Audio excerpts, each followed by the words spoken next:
बहुत सारे लोगों ने मुझसे कमेंट्स में कहा है कि भैया बैंक ऑफ अमेरिका के लिए कुछ क्वेश्चंस बताइए जो हम थोड़ी बहुत तैयारी कर सकें या एक आइडिया दे दो कि हमसे क्या पूछा जा सकता है। तो आज का वीडियो उन सभी लोगों के लिए है। पहली बार अगर आप इधर आए हो तो please hit the subscribe button because ये बिल्कुल फ्री है। और हम पहले क्वेश्चन की बात करें तो ये पहला क्वेश्चन है, tell me about yourself. यार बहुत सारे लोग ना इसको क्वेश्चन कहते हैं और बहुत सारे लोग शायद इसको क्वेश्चन समझते भी होंगे, बट ऐसा बिल्कुल भी नहीं है। Tell me about yourself का मतलब है कि भाई अपने बारे में हमें कुछ बताओ। ठीक है, कौन हो, क्या करते हो, कैसे कैसे क्या चीजें कर रहे हो, भाई थोड़ा सा तो बता दो। तो इसमें आपको बेसिकली अपनी 3 से 4 चीजें बतानी होती हैं। मैंने बहुत सारे वीडियोस में ऑलरेडी बताया हुआ है। जैसे आप अपनी एजुकेशन के बारे में बात कर सकते हो, या फिर आपके जो ड्रीम्स एक्चुअली उसके बारे में बात कर सकते हो, या फिर आपका जो थोड़ा बहुत प्रीवियस एक्सपीरियंस है उसके बारे में बात कर सकते हो, या फिर आपको जो सही लगे थोड़ा बहुत वो भी बता सकते हो। गाइस इस वीडियो में बेसिकली मैं 8 क्वेश्चन आपको बताऊंगा, लेकिन आंसर नहीं करने वाला हूं। आंसर करने का कोई सेंस नहीं है क्योंकि बहुत एग्जैक्ट और बहुत सही आंसर मैंने आपको एक ई बुक में दे दिए हैं। First link in the description box, आप जाके वहां से ई बुक डाउनलोड कर सकते हैं, देख सकते हो। ठीक है, तो पहला क्वेश्चन यही था, टेल मी अबाउट योरसेल्फ, और इसका आंसर भी उस ई बुक में अवेलेबल है। दूसरा क्वेश्चन ये है कि आप बैंक ऑफ अमेरिका में काम करना क्यों चाहते हो। और गाइस एक चीज का ध्यान रखना, मैं हिंदी में बता रहा हूं बिकॉज मेरी हिंदी ठीक है, मुझे हिंदी बहुत अच्छी आती है। लेकिन जो बैंक ऑफ अमेरिका में आपका इंटरव्यू होगा दोस्तों, उसमें ये हिंदी विंदी का हिसाब किताब नहीं है, टोटली इंग्लिश में ही रहेगा। तो अगर आप कैपेबल हैं, आपको थोड़ा बहुत आता है, तो देन आप वहां पर जा सकते हो।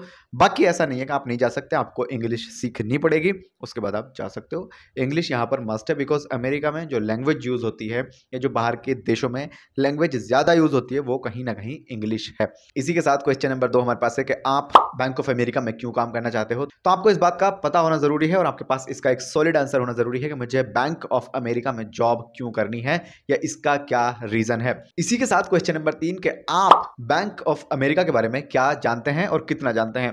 तो इसके लिए आप गूगल कर सकते हैं बैंक ऑफ अमेरिका की हिस्ट्री कि कब से क्या सर्विसेज दे रहा है, कौन कौन सी सर्विस देता है, क्या किस तरीके से वो पैसे कमा रहा है, इन चीजें कर रहा है। इसके लिए मैंने एक आर्टिकल का लिंक आपको डिस्क्रिप्शन में दे दिया है, आप जाकर उसको अच्छे से रीड कर सकते हो, अपनी नॉलेज को एनहेंस कर सकते हो। बाकी नेक्स्ट क्वेश्चन बड़ा इंपॉर्टेंट है तो ध्यान से समझना। क्वेश्चन नंबर 4 यह है कि स्ट्रेसफुल सिचुएशन में डिफिकल्ट कस्टमर्स को कैसे हैंडल करोगे, और कोई 3 चीजें, कोई 3 एक्सपीरियंस, कोई 3 अनुभव हमें बताइए जो आपने पहले से काम किया है।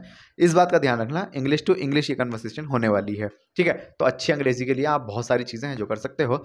बाकी इसका क्या आंसर करोगे आप कि कौन से आपके पास एग्जाम्पल्स हैं जो आपने डिफिकल्ट ऐसी सिचुएशन थी और बड़े खतरनाक क्लाइंट से, बट आपने वहां पर ऐसे फुल एंड फाइनल वाला काम कर दिया, क्लाइंट्स को भी हैप्पी किया एंड अपनी सर्विसेज को भी सेल किया। तो आपके पास कुछ होगा तो प्लीज आप जो है वो एग्जामिनर को बताइए। नेक्स्ट क्वेश्चन ये है कि जो चैलेंजिंग डेडलाइन है उसको आप कैसे अचीव करोगे, या कैसे अचीव नहीं उसके आसपास तक कैसे पहुंचोगे। तो देखिए ये बैंक ना ऐसे फ्रेशर्स को एज ए इंडियन बहुत कम हायरिंग करता है। ज़्यादातर जो हायरिंग करता है, सबसे पहले तो एक हाई क्लास की एजुकेशन होना ज़रूरी है। हम ना एक और वीडियो बनाएंगे जिसमें हम हायरिंग प्रोसेस बताएंगे कि बैंक ऑफ अमेरिका किस तरीके से हायरिंग करता है, बहुत सारी चीज़ें कैसे करता है। तो वो सब के लिए आप please hit the subscribe button. हाँ, क्वेश्चन हमारे पास ये था कि चैलेंजिंग डेडलाइन को कैसे अचीव करोगे, वहाँ तक कैसे पहुँचोगे। तो अगर आपके पास एक्सपीरियंस होगा तो आप थोड़ा बहुत इसके बारे में बता सकते हो। बाकी इसका आंसर भी, एग्जैक्ट आंसर इसका उस ई बुक में आपको मिलेगा जिसका लिंक डिस्क्रिप्शन में है। बाकी नेक्स्ट क्वेश्चन देख लेते हैं एक बारी। नेक्स्ट क्वेश्चन आपसे ये हो सकता है कि देखिए बैंकिंग फील्ड में आए दिन कुछ ना कुछ नया ट्रेंड्स जो है वो आए जाते हैं। कभी नेट बैंकिंग आ रही है, कभी फोन बैंकिंग आ रही है, कभी ईमेल पर नोटिफिकेशन आ रहा है, कभी कुछ आ रहा है, कभी कुछ आ रहा है। तो यार ये पुरानी चीजें हैं, ठीक है, लेकिन आने वाले जमाने में ना कुछ नया जरूर आने वाला है। हर हफ्ते कुछ नया अपडेट हो रहा है। ठीक है, कभी एआई आ रहा है, कभी कुछ आ रहा है। तो आप अपने आप को किस तरीके से अपडेट रखोगे या रखते आ रहे हो, ये बताइए हमें। तो जनाब इसका आंसर बहुत इजी है, मैंने बहुत सारे वीडियोस में ऑलरेडी दे रखा है, तो अगर नहीं पता उन वीडियोस को देख सकते हो। मैंने पहले ही कहा था कि मैं इसमें आंसर नहीं बताऊंगा, तो बुरा मानने की जरूरत आपको एक्चुअली है नहीं। नेक्स्ट क्वेश्चन ये है कि कोई ऐसी कॉम्प्लेक्स सिचुएशन है जिसमें बहुत हालत खराब है लोगों की और नहीं समझ में आ रहा है, तो आप वहां पर कुछ कर सकते हो या नहीं कर सकते हो। क्या तुम जाके कुछ थोड़ा बहुत समझा सकते हो या नहीं समझा सकते हो। तो आपको ना कहना है कि सर मैं ये देखूंगा कि क्या वो कैसी प्रॉब्लम है, कैसी मैं उसमें हेल्प कर सकता हूँ लोगों की। बाकी वो आपको कहेगा कि हमें कोई 3 एग्जाम्पल दीजिए कम से कम, आपने ऐसा कुछ काम किया है या आप ऐसा काम कुछ करने की सोच रहे हो, किया है, कब तक किया, क्यों किया, कैसे किया, ये सब हमें बताइए। देखिए अगर आप थोड़े से सीरियस हैं, ठीक है, तो उस ई बुक को आप परचेज कर लेना, क्योंकि उसके अंदर हमने बहुत डिटेल्ड मेहनत करके बहुत सारे क्वेश्चन लिखे हैं। ऑलमोस्ट 200 क्वेश्चन हैं, मतलब 200 तो एग्जामिनर भी नहीं पूछता। तो अगर आप पढ़ लोगे एक बार तो आपकी जो सोचने की शक्ति है वो थोड़ी अच्छी हो जाएगी। ठीक है, तो ई बुक का लिंक आपको फर्स्ट लिंक मिलेगा डिस्क्रिप्शन में, परचेज कर लेना। दूसरी एक इंपॉर्टेंट चीज ये है, एज ए इंटरव्यूअर अगर आपको बोलना नहीं आता है, ठीक है, बैंकिंग फील्ड की मैं स्पेशली बात कर रहा हूँ, अगर आपको कम्युनिकेट करना नहीं आता है तो आप सीरियसली पीछे हो। आपको कम से कम बहुत अच्छा बोलना आना चाहिए, साफ सुथरे अल्फाज आपकी जबान से निकलने चाहिए। जैसे मैं वर्ड बोलता हूँ, ठीक है, तो वर्ड का मतलब क्या होता है, ठीक है। अब जैसे मैंने मतलब बोला तो एक एक शब्द को मैं बिल्कुल साफ बोलने की कोशिश करता हूँ। मैं बहुत कम झिझकता हूँ, उलझता हूँ, अटकता हूँ।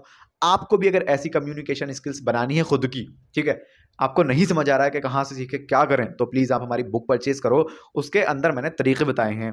एक बुक की जो कीमत है बड़ी कम है, 99 रुपीज़, और आप उस ई बुक को जब परचेज कर लोगे और 2-3 बार जब आप उसको रिपीट पे पढ़ोगे ना, तो सीरियसली आप बहुत कुछ सीख जाओगे। 2 चीज़ें हो गई भैया, एक हमारी ई बुक है Q&A वाली, जिसमें 200 क्वेश्चंस हैं, सभी बैंकों के लिए हैं, और बेस्ट बात ये है कि वो सारे अंग्रेजी में हैं। अगर आपने वो सारे क्वेश्चन एक दो बार पढ़ लिए ना, तो बहुत अच्छी बात हो जाएगी। दूसरा ये हमारी ई बुक है, जिसमें हमने आपको सिखाया है कि कैसे कम्युनिकेट कर सकते हैं, बट ये हिंदी में है, इस बात का ध्यान रखना। और लास्ट में एक और बात बताना चाहूँगा, अगर आप बिल्कुल फ्रेशर हैं, आपके पास किसी तरीके का कोई एक्सपीरियंस नहीं है और आपको जॉब लेनी है इंडिया में, तो उसके लिए हम आपको रेज्यूमे डिज़ाइन करके देंगे। अगर ऐसा आपको लगता है कि मेरे रेज्यूमे में कमी है, कमी मैं आपको देता हूँ कैसा है। अगर आपने वो 10-20 रुपये वाला इधर उधर से कॉपी पेस्ट करा रखा है, तो सीरियसली वो बेकार है, उससे कुछ नहीं हो सकता। तो अपडेट करने के लिए ये कॉन्टैक्ट नंबर है। बाकी अगर आपको बैंक ऑफ अमेरिका में अप्लाई करना है, या फिर जितने और बाहर के बैंक हैं, या जितनी बाहर की कोई कंपनी है, ठीक है, आउट ऑफ इंडिया, या फिर इंडिया के अंदर जो आईटी सेक्टर है, एडटेक कंपनी है, उनके अंदर आपको अप्लाई करना है, तो वहां पर लगता है एटीएस फ्रेंडली रेज्यूमे, जो हम बनाकर आपको देंगे। कॉस्ट थोड़ी सी ज़्यादा है, प्लीज़ कॉन्टैक्ट कर लीजिए सारे नंबर पर। फिलहाल के लिए आप मुझे इंस्टाग्राम पे ज़रूर फॉलो करना, मेरा नाम जुनैद है। अगर आपको ये वीडियो पसंद आया तो प्लीज़ अपने दोस्तों के साथ इस वीडियो को ज़रूर शेयर करना, क्योंकि एक वीडियो के पीछे यार बहुत मेहनत लगती है। चलिए, इस वाले वीडियो में इतना ही, धन्यवाद।